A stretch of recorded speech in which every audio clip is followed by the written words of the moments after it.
नमस्कार प्यारे विद्यार्थियों, स्वागत है सभी का बालाजी एजुकेशन पॉइंट के ऑफिशियल यूट्यूब चैनल पे।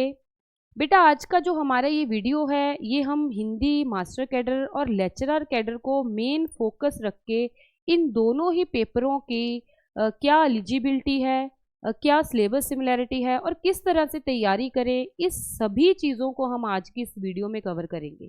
बहुत से बच्चों की जो क्वायरीज हैं वो आ रही हैं कि हिंदी मास्टर कैडर जो है वो उसका क्या सिलेबस है, लेक्चरर कैडर के लिए हम कैसे पढ़ें, मास्टर कैडर और लेक्चरर कैडर में क्या सिमिलैरिटीज़ हैं। क्योंकि देखिए हिंदी विषय के लिए जब आप पढ़ रहे हो तो बहुत सी चीज़ें ऐसी हैं जो मास्टर कैडर और लेक्चरर कैडर दोनों में ही आपको पढ़नी पड़ती हैं और कुछ टॉपिक ऐसे हैं जिसके लिए आपको लेक्चरर कैडर में कुछ अलग से पढ़ना पड़ता है। पर जो बच्चे हैं उनको इस चीज़ के बारे में जो नॉलेज है वो नहीं होती, तो हमने सोचा कि क्यों ना इस पर एक अच्छी सी एक वीडियो बनाकर बच्चों के जो सारे डाउट्स हैं वो क्लियर कर दें। ठीक है, तो आज की इस वीडियो में हम सबसे पहले शुरू करेंगे। सबसे पहले हमें पता होना चाहिए कि क्या हम मास्टर कैडर और लेक्चरर कैडर के लिए एलिजिबल है या नहीं है। ठीक है, पहले इस चीज़ का क्लियर होना चाहिए, फिर हमें पता होना चाहिए कि अगर हम हिंदी मास्टर कैडर के लिए पढ़ रहे हैं और लेक्चरर कैडर के लिए भी हम एलिजिबल हैं, तो हम दोनों पेपरों की तैयारी अगर कर रहे हैं तो वो कौन से टॉपिक्स हैं जो हमें दोनों पेपरों में ही काम आने वाले हैं और वो कौन से टॉपिक हैं जो हमें अगर हम लेक्चरर कैडर पढ़ रहे हैं या मास्टर कैडर पढ़ रहे हैं जो अलग से हमें पढ़ने पड़ेंगे। ठीक है, तो वो प्रेपरेशन के अंदर हम आपको बताएंगे कि कैसे आपने तैयारी जो है इन पेपरों के लिए करनी है।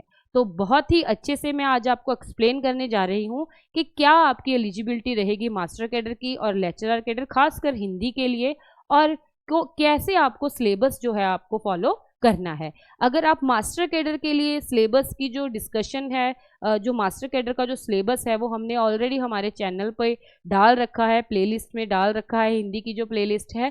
तो अगर आप सिर्फ मास्टर कैडर का सिलेबस देखना चाहते हो, डिस्कशन कि क्या क्या उसमें है, तो वहाँ पे जाके आप देख सकते हो। आज की इस वीडियो में हम दोनों ही सिलेबस को साथ लेकर चलेंगे और जो कॉमन टॉपिक हैं वो निकालेंगे, ताकि जब आप पढ़ रहे हो हिंदी के लिए मास्टर कैडर और लेक्चरर कैडर के लिए तो आपको पता हो कि ये टॉपिक जो हम यहाँ पे पढ़ रहे हैं ये हमारा लेक्चरर कैडर में भी काम आएगा। ठीक है, तो जल्दी से हम शुरू करते हैं।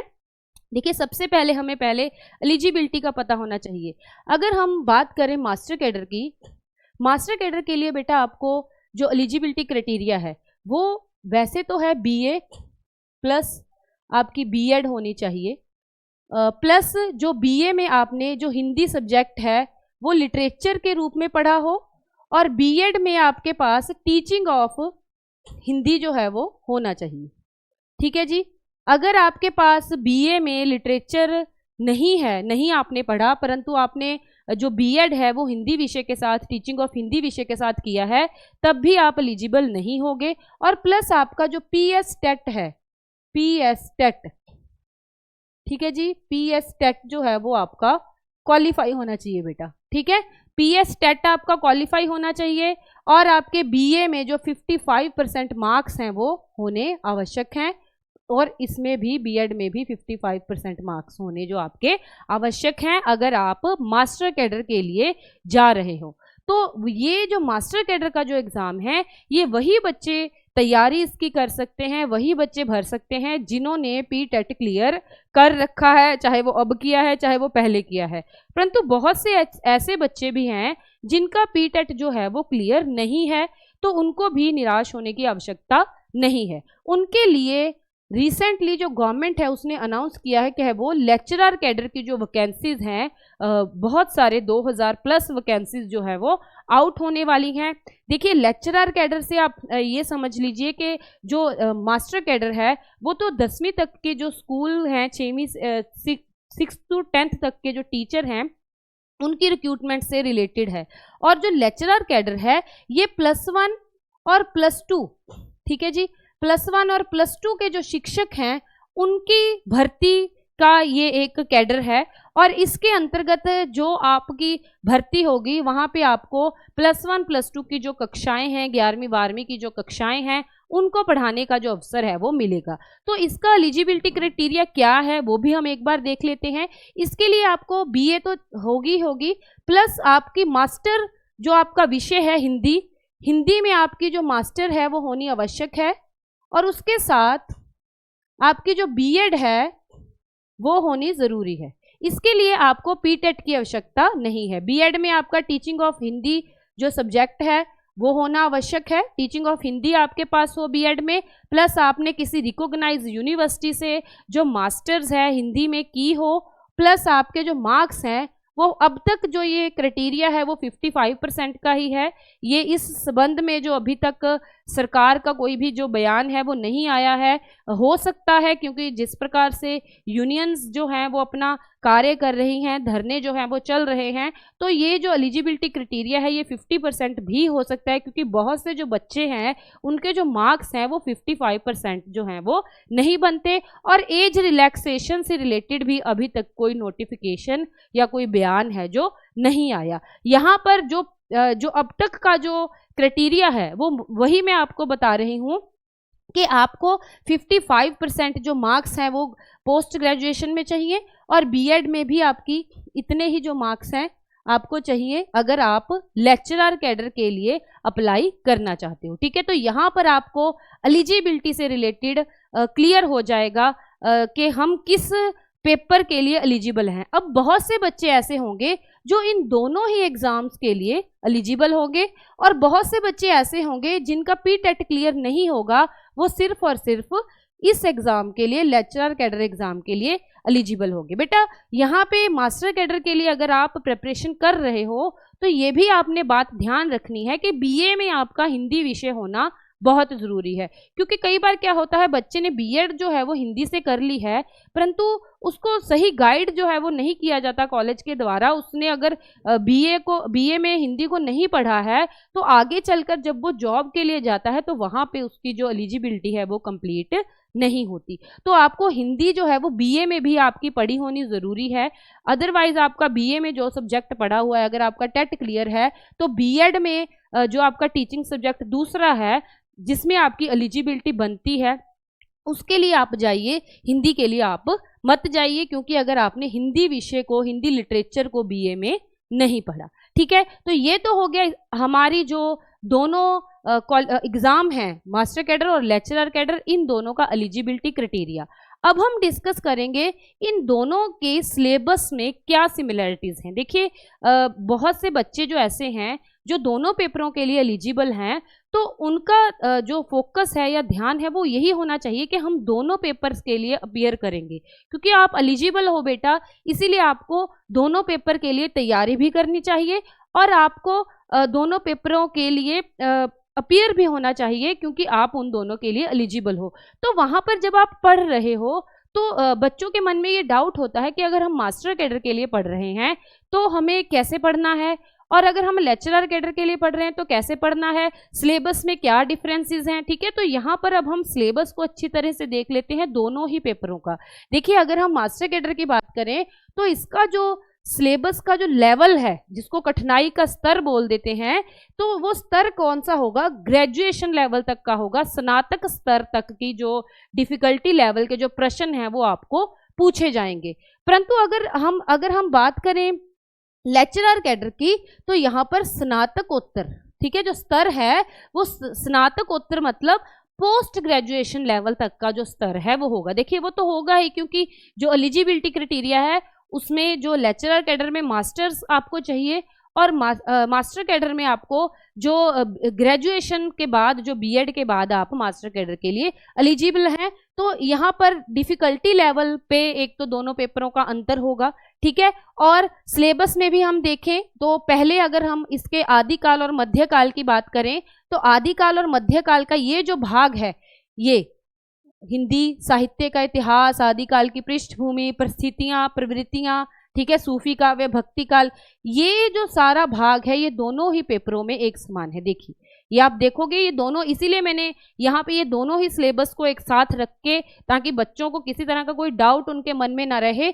जब आप पढ़ रहे हो, दोनों पेपरों की तैयारी कर रहे हो, तो आपको पता होना चाहिए कि क्या क्या चीज़ें सिलेबस में एक समान हैं और हमें किन चीज़ों पर अलग से ध्यान देने की आवश्यकता है। तो यहाँ पर जब आप हिंदी साहित्य का इतिहास ये जो भाग है ये दोनों में ही एक समान आपने पढ़ना है, क्योंकि देखिए इतिहास तो वही रहेगा बेटा, चाहे आप लेक्चरर कैडर के लिए जा रहे हो चाहे आप मास्टर कैडर के लिए जा रहे हो। जो इतिहास है हिंदी साहित्य का वो दोनों ही परीक्षाओं के लिए आपने एक समान पढ़ना है।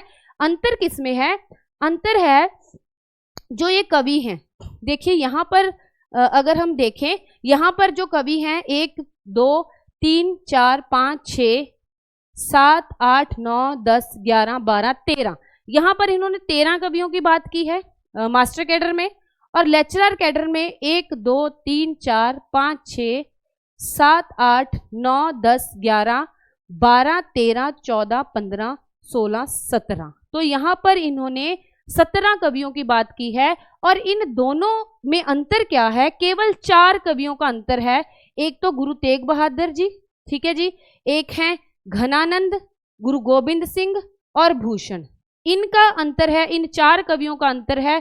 ये कवि जब हम पढ़ेंगे, रीतिकाल पढ़ेंगे, भक्ति काल पढ़ेंगे, और भक्ति काल के अंतर्गत ये जो कवि हैं हमने ऑलरेडी पहले ही पढ़ लिए हैं। तो जब हम अपनी कक्षाओं में पढ़ा रहे हैं, जो हमारा बैच चल रहा है हिंदी मास्टर कैडर और लेक्चरर कैडर का, तो हम जितने भी जो भी हमारे प्रमुख कवि हैं, चाहे वो सिलेबस में नहीं भी मेंशन, देखिए यहाँ पर मेंशन नहीं है, भूषण मेंशन नहीं है, घनानंद मेंशन नहीं है, पर जब हम रीतिकाल के अंतर्गत जाएंगे तब हम रीतिकाल के ये जो प्रमुख कवि हैं इनके बारे में भी बच्चों को पढ़ाएंगे। तो यहाँ पर आपने बस वो 4 जो कवि हैं वो अलग से पढ़ने हैं अगर आप लेक्चरर कैडर के लिए पढ़ रहे हो। पर अगर आप मास्टर कैडर के लिए भी पढ़ रहे हो बेटा, तो प्रश्न आपको फिर भी पूछे जा सकते हैं घनानंद से भी, बिहारी से भी, भूषण से भी, क्योंकि ये जो सिलेबस है ये केवल और केवल एक रूपरेखा होता है।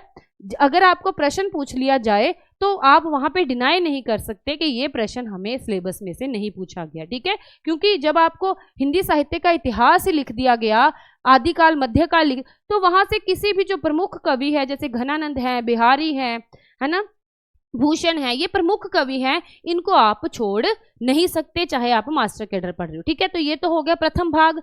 उसके बाद अगर हम बात करें जो आधुनिक काल है, आधुनिक काल जो मास्टर कैडर में है, मास्टर कैडर में देखिए वही परिस्थितियां, प्रवृत्तियां, फिर उसके बाद जो हमारी मुख्य धाराएं हैं, जो अलग अलग युग हैं, भारतेंदु युग है, द्विवेदी युग है, छायावाद है, इनकी रचनाएं और विशेषताएं, ठीक है।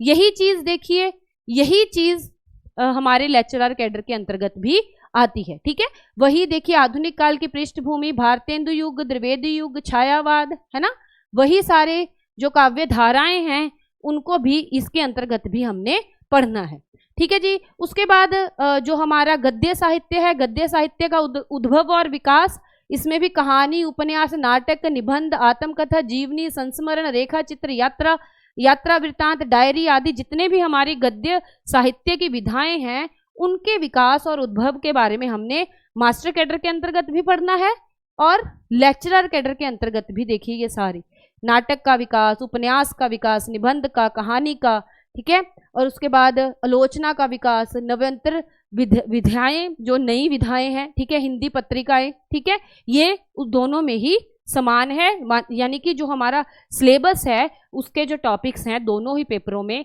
मास्टर कैडर और लेक्चरर कैडर में ये समान है।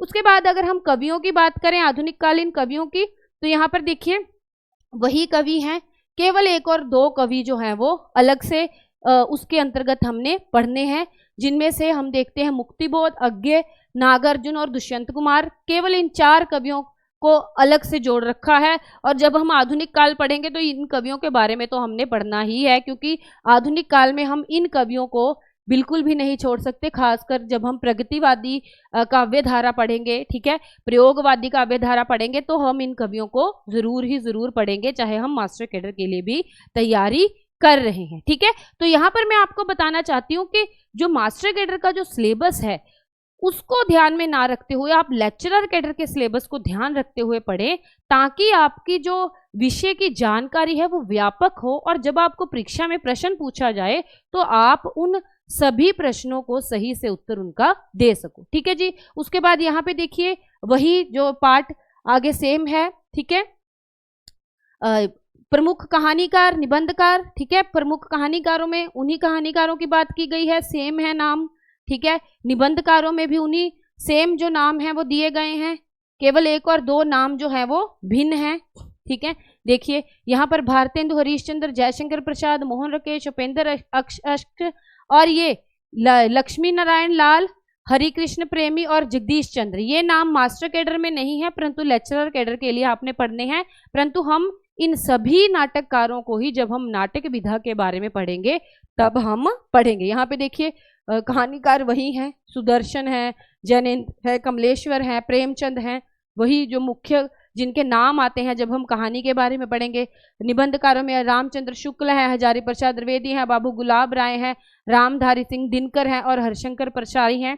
यहाँ पे ये जो नाम है ये अलग से दिया हुआ है, बाकी जो नाम है वो सेम है, एक समान है। आलोचकों में देखिए वही जो निबंधकार हैं उन्होंने ही आलोचनाएं ज्यादा की है और ये जो भाग है ये अलग से है, ये भाग हमारा मास्टर कैडर के पेपर में नहीं है। अगर आप देखें तो ये देखिए एक मिनट, ये देखिए उन्होंने सीधा निबंध के बाद नाटक दिए हुए हैं और आलोचना की बात नहीं की, परंतु जब हम मास्टर कैडर लेक्चरर कैडर में देखते हैं तो उन्होंने आलोचकों की एक अलग सूची हमें प्रदान की है, तो ये भी हमें पढ़नी है। जो रामचंद्र शुक्ल है, हजारी प्रसाद द्विवेदी है, रामविलास शर्मा है, नामवर सिंह, इनकी आलोचनात्मक जो टिप्पणियां हैं वो जब हम हिंदी साहित्य के इतिहास भी पढ़ते हैं, जब हम और भी काव्य धाराएं पढ़ेंगे तो इनकी आलोचनात्मक जो टिप्पणियां हैं वो हम साथ साथ भी पढ़ रहे हैं और साथ साथ आपको इनकी आलोचना के बारे में, इनकी आलोचना शिल्प के बारे में, भाषा के बारे में भी ज्ञान हो जाएगा, ठीक है। तो ये भाग अलग से आपको पढ़ना पड़ेगा अगर आप लेक्चरर कैडर के लिए पढ़ रहे हो। चलिए आगे चलते हैं। आगे देखिए समीक्षा जो सिद्धांत है, अब यहाँ पे जो काव्य शास्त्र जो हम मास्टर कैडर के लिए पढ़ रहे हैं वहाँ पे काव्य शास्त्र का जो स्वरूप है वो थोड़ा कम है, काव्य शास्त्र का उतना भाग जो है वो नहीं पूछा जाता, या हम यूं कहें कि काव्य शास्त्र की केवल परिभाषा, भेद, महाकाव्य, ये चीजें ही ज्यादा जो पूछी जाती हैं। परंतु लेक्चरर कैडर में ये जो भाग है ये थोड़ा व्यापक है। यहाँ पे देखिए भारतीय काव्य शास्त्र जो अलग अलग सिद्धांत हैं, वक्रोक्ति सिद्धांत है, अलंकार सिद्धांत है, रीति रस ये सिद्धांत हैं काव्य शास्त्र के, ध्वनि सिद्धांत है, औचित्य सिद्धांत है, इनके बारे में विस्तार से पता होना चाहिए। क्योंकि जब आप +1 +2 के बच्चों को पढ़ा रहे हो तो आपका जो सिद्धांतिक पक्ष है खासकर काव्य शास्त्र के संबंध में वो क्लियर होना चाहिए। तो इस दृष्टि से आपको लेक्चरर कैडर के लिए थोड़ा सा ज्यादा यहाँ पर पढ़ना पढ़ सकता है क्योंकि ये आपका सिद्धांतिक पक्ष है सारा, ठीक है। ऐसे ही हमारा पाश्चात्य काव्य शास्त्र है जिसमें प्लेटो है, अरस्तु है, होरेस हैं, लॉयजोस हैं, टी.एस. इलियट हैं, ठीक है। इन्होंने अलग अलग जो भाषा के संबंध में, काव्य के संबंध में जो सिद्धांत दिए हैं उनके बारे में विस्तार से, जो हमारे अलग अलग वाद है, मार्क्सवाद, मनोविश्लेषणवाद, अस्तित्ववाद, ये जब हम आधुनिक काव्य में जाएंगे, आधुनिक काल में जाएंगे, वहां पे भी ये सारी चीजें पढ़ी जाएंगी और काव्य शास्त्र के अंतर्गत भी ये जो सारे वाद हैं इनके बारे में आपको पढ़ना पड़ेगा। नारी विमर्श, दलित विमर्श, ठीक है। तो ये यहाँ पे थोड़ा सा जो अंतर है वो हमें दिखाई पड़ता है सिलेबस में। हम अगर बात करें तो व्यापकता के स्तर पर अंतर है।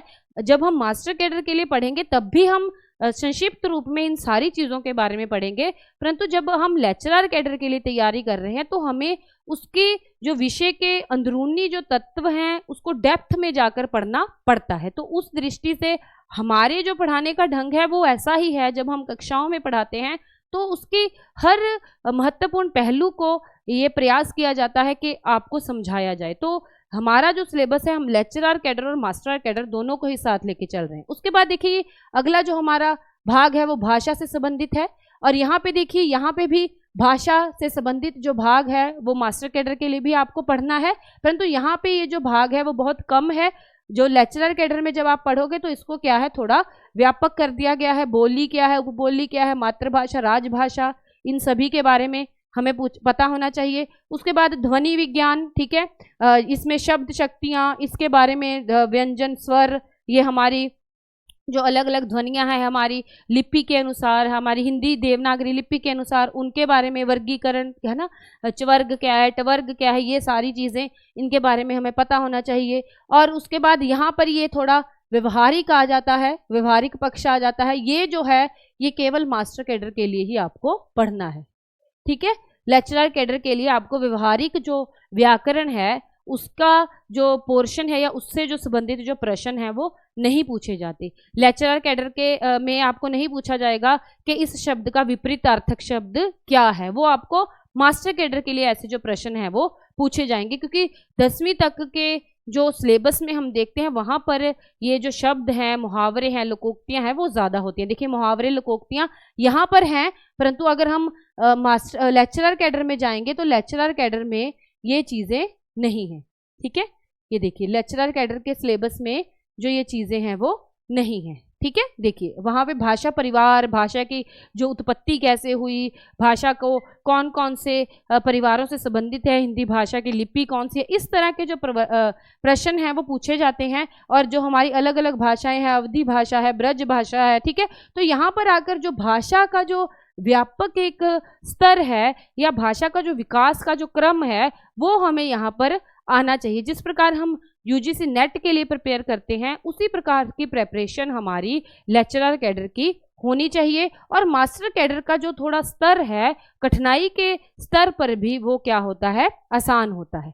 ठीक है जी, चलिए यहाँ पे देखिए, यहाँ पे सिलेबस को अगर हम और देंगे, तकनीकी शब्दावली ये भी लेक्चरर कैडर के लिए नहीं है। अलंकार जो है, अलंकार वैसे तो जब हम लेक्चरर कैडर में जो अलंकारों के बारे में पढ़ेंगे या अलंकार संप्रदाय के बारे में पढ़ेंगे वहाँ पे हम इन अलंकारों का भी जिक्र करेंगे, परंतु यहाँ पर हमने मास्टर कैडर में अलग से इन सभी अलंकारों के लक्षण जो हैं वो भी हमने करने हैं, क्योंकि प्रश्न जो हैं वो इनके लक्षणों से संबंधित पूछे जाते हैं। छंदों का भी अलग से हमने यहाँ पे इन्होंने दिया हुआ है और छंदों से संबंधित भी जो पूछे जाते हैं जो प्रश्न है मास्टर कैडर में, परंतु लेक्चरर कैडर में इस प्रकार के जो प्रश्न हैं वो नहीं पूछे जाते। वहाँ पर आपको काव्य शास्त्र से, काव्य शास्त्रीय सिद्धांतों से संबंधित और जो अलग अलग जो मत रहे हैं या जो कहानियाँ रही हैं या जो संप्रदाय रहे हैं उनसे संबंधित जो प्रश्न है वो पूछे जाते हैं। ठीक है जी, यहाँ पे देखिए मानक हिंदी, यहाँ पे आकर जो एक सिलेबस है उसमें हमें काफी अंतर दिखाई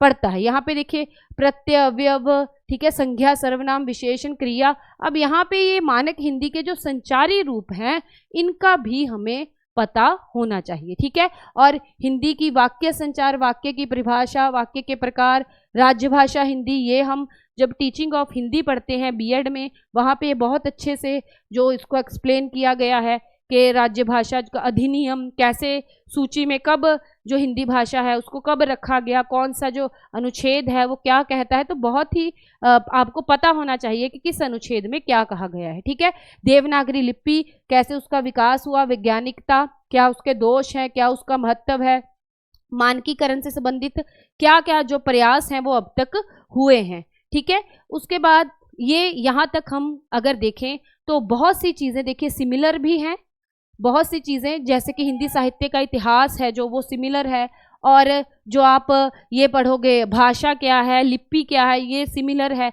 बस थोड़ा सा जो अंतर है वो इस स्तर पर है कि हमें उसमें जब हम लेक्चरर कैडर के लिए प्रिपेयर कर रहे हैं तो थोड़ा व्यापक पढ़ना पड़ता है, थोड़ा डेप्थ में पढ़ना पड़ता है, परंतु जब हम मास्टर कैडर के लिए पढ़ रहे हैं तो हमें उतने डेप्थ में जो स्टडी है वो नहीं करनी होती। ठीक है, तो इस स्तर पर अगर मुझे आशा है कि आपको दोनों ही जो एग्ज़ाम्स हैं उनके सिलेबस को आप अच्छे तरह से आपने समझ लिया होगा, और प्रेपरेशन के लिए बेटा आप अभी से जो अपनी तैयारी है वो शुरू कर दें। अपने आधार ग्रंथों को उठाएं, जो हिंदी साहित्य के इतिहास से संबंधित जो आधार ग्रंथ हैं, काव्य शास्त्र से संबंधित जो आधार ग्रंथ हैं उनको उठाएं।